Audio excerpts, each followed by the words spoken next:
વિદ્યાર્થી મિત્રો, જેટેલાઇઝર મોડર્ન સંકુલમાં ફરીથી આપણું સ્વાગત છે. વિષય બીએ ધોરણ 12 સંચાલનનું સ્વરૂપ અને મહત્વ. છેલ્લા પિરિયડમાં આપણે સંચાલનનું સ્વરૂપ સમજ્યા હતા. હવે આ પિરિયડમાં આપણે એનું સંચાલનના મહત્વ વિશેની થોડીક માહિતી મેળવીશું. ભાઈ, સંચાલનનું મહત્વ શું છે? મહત્વનો મિનિંગ એવો થયો કે ફાયદો શું થાય છે. પહેલા તો મહત્વ ક્યારે જરૂરી બને એના વિશેનો થોડો ખ્યાલ સ્પષ્ટ કરીએ. હવે કોઈ પણ સંચાલન જો વ્યવસ્થિત કરવામાં આવે તો સંચાલનનો વ્યવસ્થિત થતો હશે તો એની નિષ્ફળતા અને સફળતા નક્કી કરી શકાય છે કોઈ પણ કંપનીની. મતલબ એનો મતલબ એવો છે કે કોઈ પણ કંપનીની તમારે સફળતા અને નિષ્ફળતા નક્કી કરવી હોય તો તમારે એનું સંચાલનનું મહત્વ જાણવું જરૂરી છે. બરાબર? તમે ગમે એટલા તમારી પાસે યંત્ર હશે, ગમે એટલી તમારી પાસે મશીનરી હશે, ગમે એટલા તમારી પાસે માણસો હશે, પણ જો તમારું સંચાલન વ્યવસ્થિત નહીં હોય તો તમારી કંપનીનો વિકાસ સારી રીતે થઈ શકશે નહીં. બરાબર?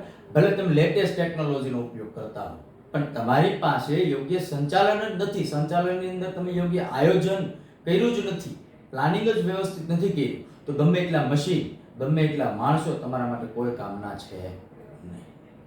બરાબર? તો એવી જ રીતના આપણે જોઈએ કે જો આપણે સંચાલન વ્યવસ્થિત કરવું હોય તો કઈ રીતના કરવું. જો સંચાલન વ્યવસ્થિત ચાલતું હોય એ કઈ બાબત ઉપરથી આપણને ખબર પડે કે શા માટે આપણે સંચાલનનું જરૂરી છે. એ બધાય પોઈન્ટનો જવાબ તમને અહીંયા 8 પોઈન્ટની અંદર આપેલો છે. એમાં આપણે પહેલો પોઈન્ટ લઈએ કે ભાઈ, સંચાલન છે એ દરેક ક્ષેત્રમાં જરૂરી છે. મેં તમને પહેલા પણ કીધું કે ભાઈ, નાની દુકાનથી માંડીને મોટી તમે બિઝનેસ યુનિટ સ્થાપો છો ત્યાં દરેક ક્ષેત્ર પણ કંપની બાબતે જરૂરી છે. તો એવી જ રીતના સંચાલન કોઈ ધાર્મિક સંસ્થાઓ હોય, જેમ કે કોઈ મંદિરો છે, ત્યાં ભાઈ કોઈ પર્વ કે કોઈ ઉત્સવ થતો હોય તો ત્યાં પણ એક સરસ મજાનું સંચાલન કરવું પડે છે.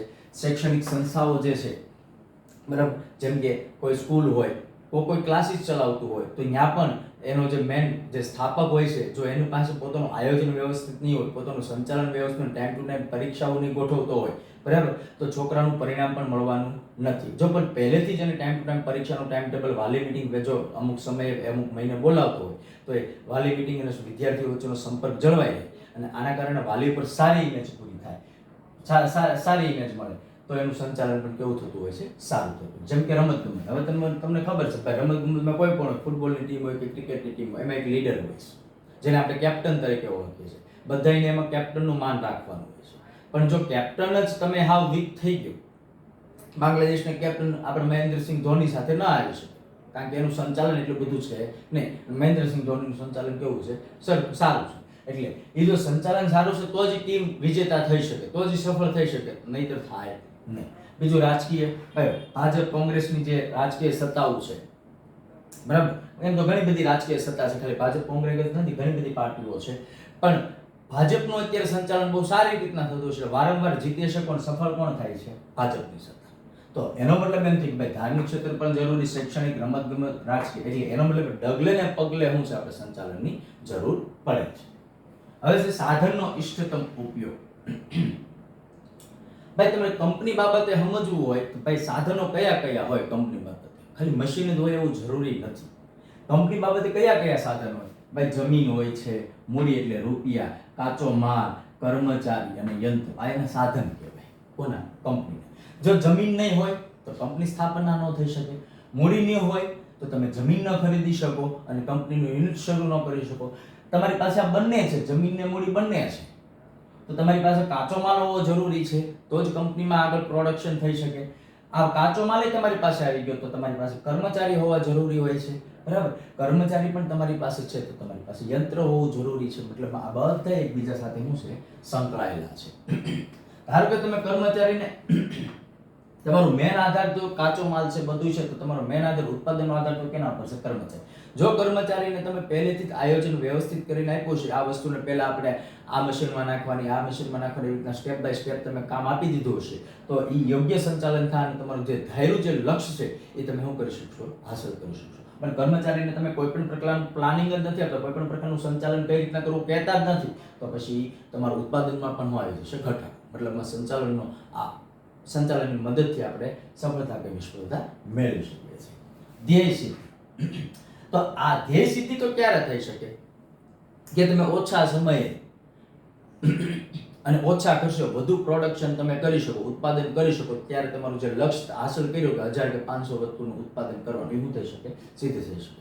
પણ 1000 કે 500 વસ્તુ ઉત્પાદન ક્યારે થશે કે ભાઈ તમે આજે ઉપરના સાધનો મેં ભણાવ્યા, તમને જમીન, મૂડી, કાચો માલ, કર્મચારી, યંત્રો, આ બધાનો તમે મહત્તમ કરકસરપૂર્વક ઉપયોગ કરશો. આ કર્મચારી 8 કલાક કામ કરે છે, તેને તમે એટલી રીતના 8 કલાકમાં એવું કામ સોંપી ગયો કે સહેજ પણ નવરો થવો જોઈએ નહીં. મશીન યંત્રો સહેજ ખરાબ થાય છે તો 20 મિનિટે કોઈ એન્જિનિયરને કેને બોલાવો અને મશીન નું કરાવો, રિપેર કરાવો. કાચો માલ ખલાસ થાવો જ ન જોઈએ, એનો સંગ્રહ કરી નાખો, માંગ અને પુરવઠા પ્રમાણે એનો શું કરી નાખો, સંગ્રહ કરી નાખો.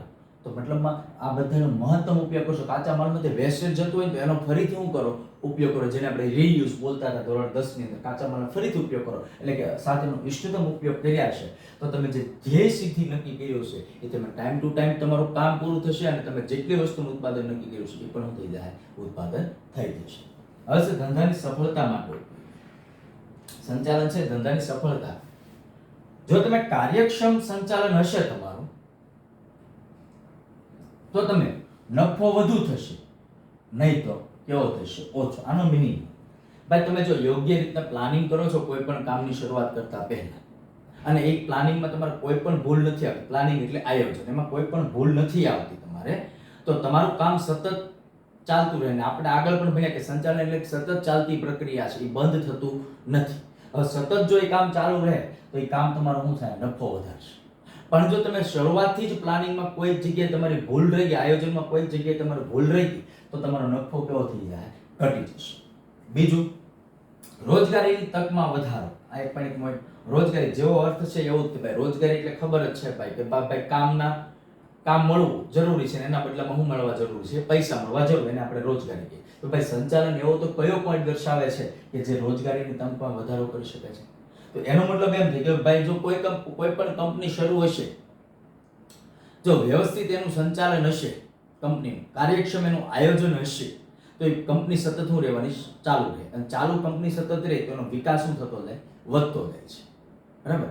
પણ જો કંપનીનું કાર્યક્ષમ સંચાલન જ વ્યવસ્થિત નથી તો એનો વિકાસ શું થઈ જાય, ઘટી જાય, અને કંપની કદાચ બંધ પણ પડી શકે છે, બરાબર. તો જો કંપનીનો વિકાસ ચાલુ રહે તો ભાઈ એને માણસોની તો જરૂર પડે, કારણ કે 1 યુનિટમાંથી 2 યુનિટ કરશે, 2 માંથી 3 યુનિટ કરશે, ત્રીજા યુનિટ માટે તેને માણસોની જરૂર પડવાની. માણસો ત્યાં જાય, નોકરી મેળવશે, નોકરીને બદલામાં એને કંપની વેતન આપશે, તો એની રોજગારી વધશે. પણ જો બિનકાર્યક્ષમ સંચાલન હોય તો શું વધે, બેરોજગારી. બેરોજગારી આપણને ખબર છે કે ભાઈ કામ કરવાની ઈચ્છા હોય છતાં એને કામ મળતું હોય નહીં, કારણ કે કંપની શું થઈ ગયું, બંધ થઈ ગયું, કે એના કાર્યક્ષમ સંચાલન હોય નહીં, કંપની શું થઈ ગયું, બંધ થઈ ગયું હોય. તો બિનકાર્યક્ષમ સંચાલન થયું એના કારણે બેરોજગારી પણ શું થાય, વધશે. નફામાં વૃદ્ધિ. આ તો ખબર જ છે, કોઈ પણ કંપની હોય એના ગોલ, સિદ્ધિ, એનું લક્ષ્ય એની નક્કી કરી લીધું, હેતુ એને નક્કી કરી લીધો હોય કે ભાઈ આ વર્ષે મારે 5000 વસ્તુ બનવી જ જોઈએ, 5000 વસ્તુ સેલ થવી જ જોઈએ, બરાબર. પછી એમાં 100-200 આમ તેમ ચાલે, બરાબર. તો આ વર્ષે જો એનો ટાર્ગેટ એ પૂરો કરી નાખે, નેક્સ્ટ યરમાં એ ટાર્ગેટ કેવો રાખશે, 7000. કેટલાનો રાખશે, 7000. તો વર્ષે ને વર્ષે એનો ટાર્ગેટ, એનું જે ધ્યેય છે શું કરતો જાય, વધારતો જાય. તો હવે 5 માંથી 7000 કરી, 7000 માંથી 9000 વસ્તુ કરી, 9000 11. મતલબ જેમ વસ્તુનું ઉત્પાદન વધતું જાય છે એમ એને નફામાં પણ થતી જાય, વૃદ્ધિ થઈ જાય. નફામાં વૃદ્ધિ થાય તો તમને ખબર છે કંપનીના વિકાસમાં પણ શું થાય, વધારો થાય. સામાજિક લાભ. કંપનીઓ હોય છે સામાજિક એટલે વ્યક્તિઓ, સમાજમાં રહેતા વ્યક્તિઓને કઈ રીતના લાભ આપી શકે છે? જો કંપનીનું યોગ્ય અને કાર્યક્ષમ સંચાલન હશે તો એનો ફાયદો શું થશે? જો કંપનીનું યોગ્ય અને કાર્યક્ષમ સંચાલન હશે તો એની પાસે જમીન હશે, મૂડી હશે, કાચો માલ હશે, કર્મચારી હશે, યંત્ર હશે. એ કાચો માલ સસ્તા ભાવે લાવશે, કર્મચારીને યોગ્ય અને કામ પ્રમાણે પગાર આપશે, યંત્રના ઉપર યોગ્ય શું કરશે, ખર્ચો કરશે, બરાબર. એની પાસે પૂરતા પ્રમાણમાં ધંધામાં રોકવા માટેની મૂડી હશે. અથવા તો તમે એમ પણ વિચારી શકો કે ભાઈ કાચો માલ તમે લેવા જાઓ, જો તમે ઉધારે લેવા જાઓ ને તો એ તમને મોંઘો પડે, પણ તમે રોકડેથી કરો ને તો જો વસ્તુ 15 રૂપિયા મળતી એ તમને 8 રૂપિયામાં પણ મળી શકે. ડાયરેક્ટ તમને કેટલા રૂપિયાનો પ્રોફિટ કરાવી દે, 7 રૂપિયાનો પ્રોફિટ કરાવી દે. તો બરાબર. તો એનો મેન આધાર શું છે, સામાજિક લાભ શું થાય કે ભાઈ જે કાચો માલ તમને 15 રૂપિયા મળતો હતો, તમે એને રોકડેથી વ્યવહાર કરવા ગયા તો એ તમને કેટલાય મળવા લાગ્યો? 10 રૂપિયા મળવા લાગ્યો. બરાબર, 10 રૂપિયા મળ્યા તો વસ્તુની જે કિંમત હશે, પડતર કિંમત, બરાબર, એ ઓછી થાય અને ઓછી કિંમતે શું થઈ જાય? વસ્તુ તૈયાર થાય. હવે તમને જે વસ્તુ કંપની વાળાને 10 રૂપિયા, ધારો કે વસ્તુ 20 રૂપિયા તૈયાર થતી હોય, તમને કાચો માલ સસ્તા ભાવે મળી ગયો છે માર્કેટની અંદર, એટલે કે બજારની અંદર એની એકચ્યુઅલ વેલ્યુ છે બીજી કંપનીઓની 30 રૂપિયા છે, પણ તમને એનું રો મટીરીયલ જો સસ્તા ભાવે મળતું હોય તો બીજા કંપનીની સાપેક્ષે તમે એ કંપનીનો જે 30 રૂપિયા ભાવ હતો એ તમે કેટલા રૂપિયા રાખી શકો? 26 કે 27 રૂપિયા રાખી શકો. એટલે વ્યક્તિ કઈ વસ્તુ ખરીદવા આવશે? 30 વાળી વસ્તુ ખરીદશે નહીં. કઈ વસ્તુ ખરીદશે? 26 થી 27 રૂપિયા વાળી વસ્તુ ખરીદશે. લોકોની વસ્તુ કેવા ભાવે મળશે? વ્યાજબી ભાવે મળશે. બરાબર. આગળ લઈએ રાષ્ટ્રીય હેતુ. એમાં મુદ્દામાં એવું લખ્યું છે કે આર્થિક, સામાજિક અને રાષ્ટ્રીય વિકાસ માટે વણ વપરાયેલ વસ્તુનો મહત્તમ ઉપયોગ થાય. બરાબર. હવે માનવ સંપત્તિ ઘણી બધી છે ભાઈ. માનવ સંપત્તિ આમ ગણો તો માનવ માટે આમ કુદરતની સંપત્તિ કઈ કઈ કહેવાય? તો પાણી છે, બરાબર, જંગલ છે, કારણ કે જંગલ તો મેન ઉદ્યોગ માટે ચલાવવાનું મેન કાર્ય મેન કયું એનું જંગલ છે, કારણ કે જંગલમાંથી જેને મળી રહે કાચો માલ. પછી જમીન છે, બરાબર, યંત્રો છે, આ બધા છે ને માનવ સંપત્તિ કહેવાય. જેમ કે જંગલનો આપણે જો સંચાલન યોગ્ય કરશું, આપણી કંપનીનો નકરો ગ્રોથ કે વિકાસ થતો જ રહેશે. આપણે જેમ જેમ આપણી કંપનીનો ગ્રોથ કે વિકાસ થતો જશે, 1 માંથી 2 યુનિટ, 2 માંથી 4 યુનિટ આપણે કરીએ છીએ, એમ આપણે કાચો માલ જે જંગલમાંથી મળે છે એનો પણ ઉપયોગ થતો જવાનો છે, વધતો જવાનો છે. તો એનો મતલબ એમ થઈ ગયો કે કંપનીનો વિકાસ થશે, જંગલની સંપત્તિનો ઉપયોગ વધુ થાય છે, તો એમાં જંગલમાં એક હદ એવી આવશે કે વણ વપરાયેલી વસ્તુ કે જે પડી રહેતી હતી, આપણી કંપનીનો વિકાસ પડી રહેલી વસ્તુનો પણ શું કરી લેવો? આપણે ઉપયોગ કરી લઈશું. બરાબર. હવે એ ઉપયોગ કર્યો એટલે કે આપણે કુદરતી સંપત્તિ જેટલી આપણે છે આપને આપી છે એનો આપણે ઇષ્ટતમ શું કરી શકીએ છીએ? ઉપયોગ કરી શકીએ છીએ. ભારત દેશ ભલે ગમે એટલો આમ પહેલા તો સોને કી ચિડિયા કહેવાતો હતો. ભારત દેશની અંદર કુદરતી સંપત્તિ જેટલી છે, પણ માનવી એનો યોગ્ય સમયે યોગ્ય સ્થાને ઉપયોગ કરતો નથી. એટલે ભારત દેશ શું છે? વિકાસશીલ છે, વિકસિત થતો નથી. પણ જો એ તમે ભારત દેશને વિકસિત કરવો હશે તો તમારો એક રાષ્ટ્રીય હેતુ હોવો જોઈએ, અને એ રાષ્ટ્રીય હેતુ તમારા સંચાલન ઉપર આધાર રાખે છે. તેના ઉપર આધાર રાખે છે સંચાલન.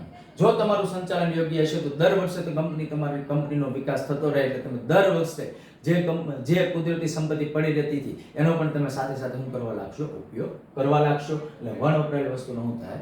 ઉપયોગ વધશે. આ ચેપ્ટરની અંદર ત્રણ કારણ એવા આવે છે કે જે સમજવા જરૂરી છે અને 2 માર્ક્સમાં પૂછે પણ છે. બરાબર. સંચાલન એક વિજ્ઞાન છે. એ તમે કઈ રીતના કહી શકો? કારણ આપણે જોઈએ. પહેલા તો વિજ્ઞાન એમાં લખ્યું છે, તેનો અર્થ વિજ્ઞાન એટલે શું થાય? વ્યવસ્થિત અને વિશિષ્ટ પ્રકારનું જ્ઞાન. આપણે પહેલેથી કહીએ છીએ કે ભાઈ વિજ્ઞાન એટલે શું થાય? વ્યવસ્થિત અને વિશિષ્ટ પ્રકારનું જ્ઞાન. વિજ્ઞાનના લક્ષણો. ભાઈ વિજ્ઞાનમાં કયા કયા લક્ષણો આવે તેનું હું વિજ્ઞાન કહી શકું છું. બરાબર. કોઈ પણ વૈજ્ઞાનિક હશે તો કોઈ પણ વસ્તુ ઉપર કાર્ય કરી રહ્યો છે, સંશોધન કરી રહ્યો છે, તો એ વસ્તુને એને થોડું ઘણું શું હશે? વ્યવસ્થિત જ્ઞાન હશે. સર્વવ્યાપક એટલે બધાય માટે કામ કરી રહ્યો હોય છે વૈજ્ઞાનિક. બરાબર. કારણ અને અસરનો સંબંધ. કારણ અને અસરનો સંબંધનો અર્થ શું થાય?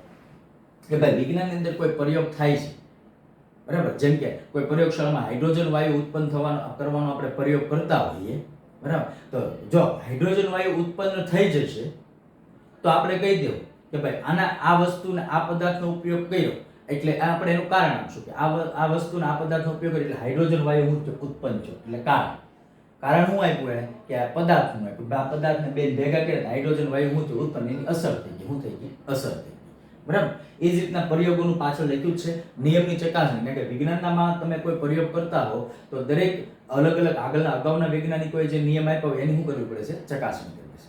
તો આ વિજ્ઞાનના જેમ લક્ષણો છે એવી જ રીતના સંચાલનમાં શું હોય છે? જેમ વિજ્ઞાનમાં તમે એટલું બધું જાણો છો તો સંચાલનમાં શું જાણવું જરૂરી છે? બરાબર. સંચાલનના પણ પોતાના લક્ષણ. ભાઈ સંચાલનમાં સાધન જાણવા જરૂરી છે. માનવ, યંત્ર, મૂડી અને પદ્ધતિ. બરાબર. તો આ બેનો ખ્યાલ કેવો છે?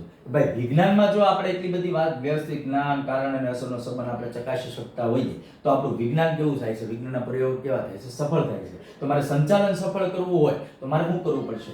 માનવ, યંત્ર, મૂડી અને પદ્ધતિ છે જેવા સાધનો છે મારે શું કરવા પડશે? મહત્તમ ઉપયોગ કરવો પડશે. આવું કહેવા વાળો કોણ હતો? George Terry. કોણ હતો? George Terry. જ્યોર્જ ટેરી એવું કીધું સંચાલન એક શું છે? વિજ્ઞાન છે.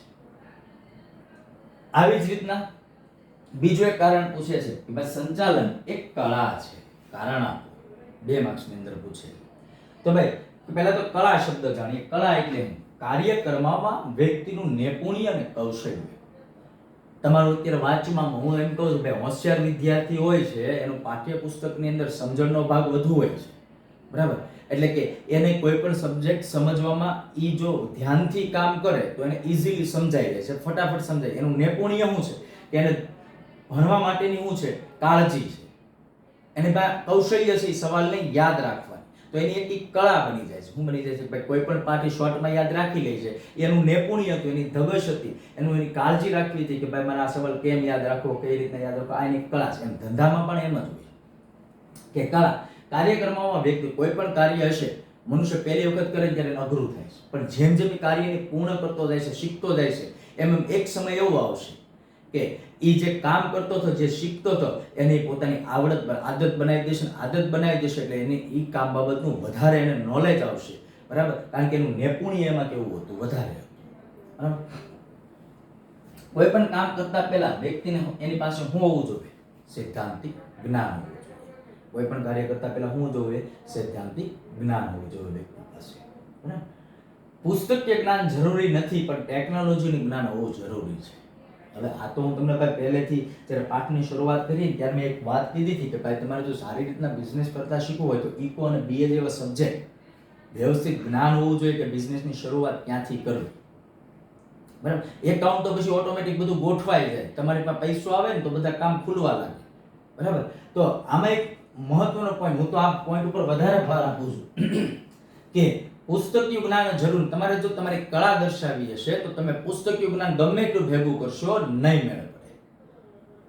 પુસ્તકની સાથે સાથે તમારે જે વર્તમાન સમયમાં ટેકનોલોજી છે એનો પણ શું થવો જોઈએ? વિકાસ થવો જોઈએ. બરાબર. જેમ કે તમે અત્યાર સુધી આપણી આદત પડી ગઈ હતી કે આપણે પુસ્તકનું વાંચતા હતા, પણ હવે એક સમય એવો આવી ગયો, ભગવાન બધું શીખવાડે, એક સમય એવો આવી ગયો કે આપણે ઓનલાઈન ભણવું પડે છે. તો ભાઈ એની ઓનલાઈન તમને અઘરું લાગે છે, તમને કંઈ સમજાતું નથી, પણ એક વખત જો તમે એની આદત પાડી દીધી, તમે એમાં નૈપુણ્ય તમારું દર્શાવી દીધું ટેકનોલોજીની અંદર, તો એ કામ તમારા માટે સરળ બની જશે. બરાબર. તો આદત તો પાડવી જ પડશે. બરાબર. એવી જ રીતના કોઈ પણ કામ હોય ત્યાં ખાલી પુસ્તકીય, ત્યાં પછી એમ કહો કે ભાઈ ઉપરથી વસ્તુ નીચે પડે, ત્યાં એમ કહો કે ઉપરથી વસ્તુ ભાઈ ન્યૂટનના નિયમ પ્રમાણે ખબર પડી, પણ ન્યૂટનનો નિયમ એકચ્યુઅલમાં તમારું જ્ઞાન જે પ્રેક્ટિકલી જ્ઞાન છે એ તો સમજો. બરાબર. ઉપરથી વસ્તુ તમે એમ કહી દો ભાઈ તમારો ઓફિસમાં, કંપનીમાં પડી, એ પુસ્તકીય જ્ઞાન પ્રમાણે ન કહી દેવાય કે ન્યૂટનના નિયમ પ્રમાણે પડી. બરાબર. કે ન્યૂટનનો નિયમ મહત્વ નથી, પણ એ સમજાવે છે હું ને એ મહત્વનું છે. ટેકનોલોજી કઈ સમજાવવા માંગતું તો એ જરૂરી હતું. તો કંપનીની અંદર પણ આવું જ કામ હોય છે. ભાઈ પુસ્તકીય જ્ઞાનની તમારી કોઠા શું છે, તમારી આવડત શું છે, તમારું ચાતુર્ય શું છે, તમારી બુદ્ધિ કેમ કામ કરે, તમારો પુણે એ કામ બાબતનો તમારો હાવભાવ કેવો છે, આવડત કેવી છે, કામ એ મહત્વનો ભાગ ભજવે છે. બરાબર. અહીંયા સુધી આપણે રાખી. આજે આપણે અભ્યાસ કર્યો મહત્વના ખ્યાલો કે સંચાલનમાં શું હોવું જરૂરી છે, એવા 8 પોઈન્ટ ભણ્યા. બરાબર. એ જ રીતના 2 કારણ ભણ્યા. સંચાલન એક વિજ્ઞાન છે, સંચાલન એક કળા છે. ભાઈ તમે એમ મને કહેશો કે સર 8 પોઈન્ટ નથી, ત્યારે મેં તમને જ્યારે લેક્ચર પાઠ એક શરૂઆત કરી ત્યારે કીધું ભાઈ ચાવી બનાવતા શીખો. બરાબર. તમે એમ પણ કહેશો સર અમને અંદર યાદ નથી રહેતું. ભાઈ આવા હું તમને જે પોઈન્ટ્સ લખી દઉં છું એના ઉપરથી થોડોક તો તમે સમજો કે ભાઈ સંચાલન સર વારાઘડીએ હું કહે છે એ થોડુંક એડ કરતા જાઓ, અને આમ જે મેન પોઈન્ટ્સ છે લખતા જાઓ એટલે માર્ક્સ આવે. અને એ પણ મેં કીધું હતું ભાઈ દરેક ક્ષેત્રે પેલા કાળા અક્ષરે જે પોઈન્ટ તમારા પાઠ્યપુસ્તકની અંદર લખ્યા છે એ તમે સમજતા થા. અંદર હું લખ્યું છે એ તો તમારી સમજણ પ્રમાણે લખો. ભાઈ પરીક્ષા એક એવી વસ્તુ છે કે એમાં પુસ્તકીય જ્ઞાન બેઠું નથી લખવાનું. હમણાં કીધું એમ તમે પાઠને લગતું હું સમજ્યા છો ને એ અંદર લખવાનું છે.